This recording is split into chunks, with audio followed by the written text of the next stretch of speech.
Hi.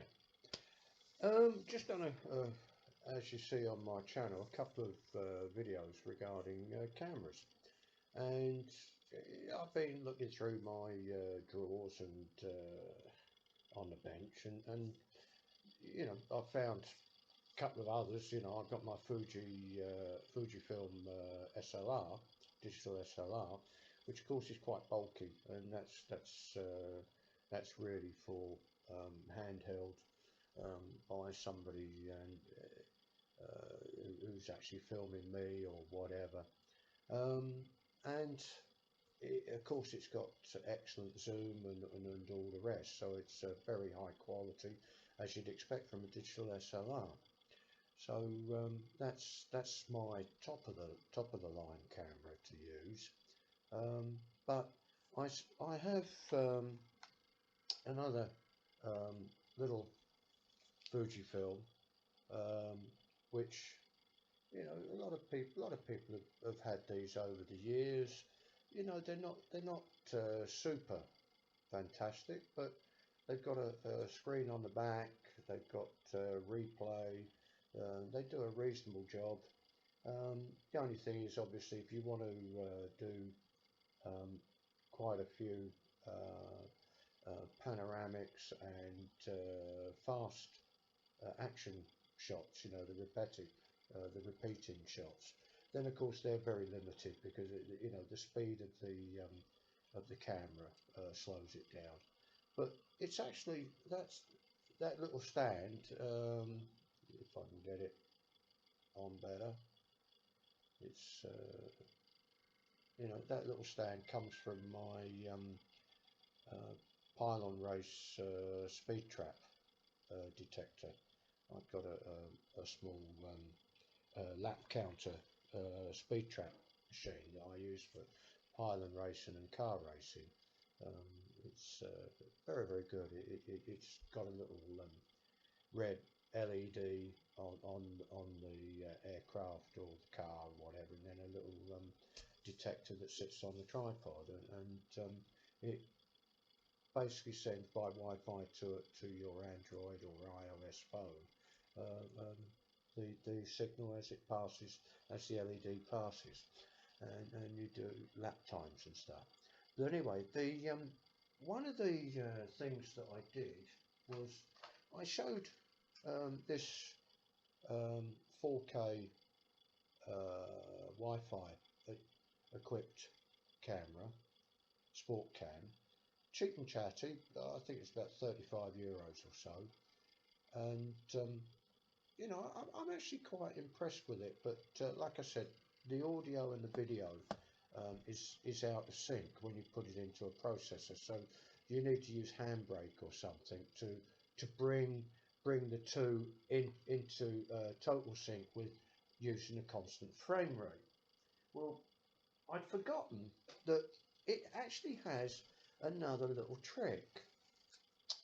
This is Wi-Fi equipped, and you can actually use, I forget what they call it, it's AppCam or Cam app or something, on Play Store or the iOS, whatever. I don't know. I'm not into Apple. I'm not into iPads. I'm not into iPhones. I think they're girly toys personally, but I prefer Android, because, to be quite honest, you get a lot more for your money with Android. But anyway, Banggood, there's some brilliant Android tablets and stuff that blow iOS and iPads out of the water. They blow Samsung Androids out of the water. They're really, there's some really good no-name or shall we say obscure Chinese label tablets out there, which have got incredible capability. But anyway, this camera, like I say, has Wi-Fi capability, but it also has in the box this,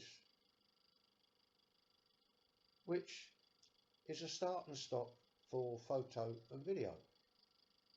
You put it on your wrist, and when you press buttons, you get a little light comes on to show that it's worked. It has a 2032 button cell in it. That hasn't been used. I would say that's been in the drawer for maybe 3 years, maybe more, and the button cell is still working on it. It's still working the camera, and you don't need to do anything with the camera. Basically, you switch the camera on, and it works. So, let's switch the camera on. So you can see it's on. Yeah, see it's on. And then I don't know if I can.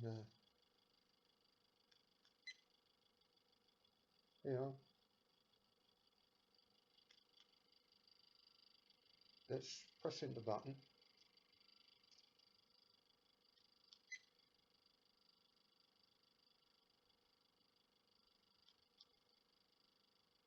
And the beauty of it is that when you press the button, it automatically changes the mode of the camera.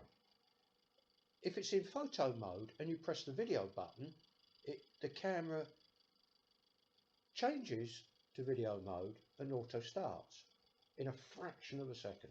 It's, there's no need for you to press the mode button or anything.